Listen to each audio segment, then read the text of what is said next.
Good afternoon guys. Ito mama, babiyahin na naman at madilim na naman po ang kapaligiran at mukhang may thunderstorm na naman na dadating dito sa lugar namin.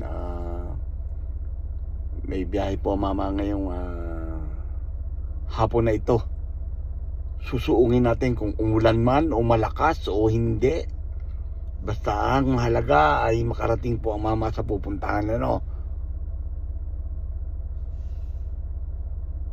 Drive lang po tayo. Drive safe.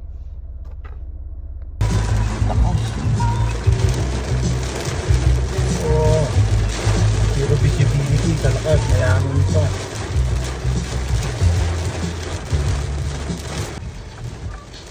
Oh, grabe ang dilim. Ang lakas ng ulan. Mukhang may thunderstorm naman. May nang kidlat-kidlat na naman. Sobrang lakas ng ulan.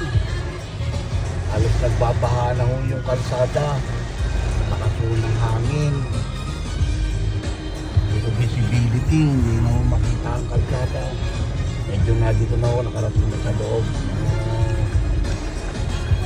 Nakadating na sa loob. Kaya ang nakasok. Grabe.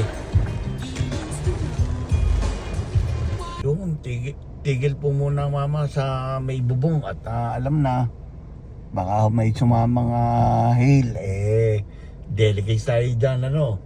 Kaya dito lang tayo sa safe sa may bubong.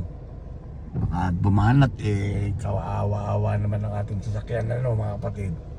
Pero ingat po ang lahat at marami yung kalsadang bumabaha na at napakalakas na naman ho ng ulan ngayong araw na ito.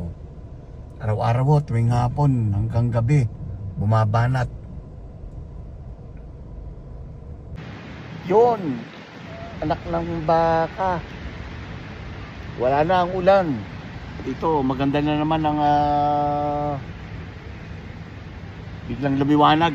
Kita niyo naman parang dumaan lang saglit ang bagyo.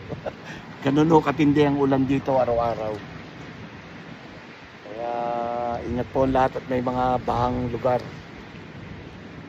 Yan. Ingat po. Maraming salamat. Amen.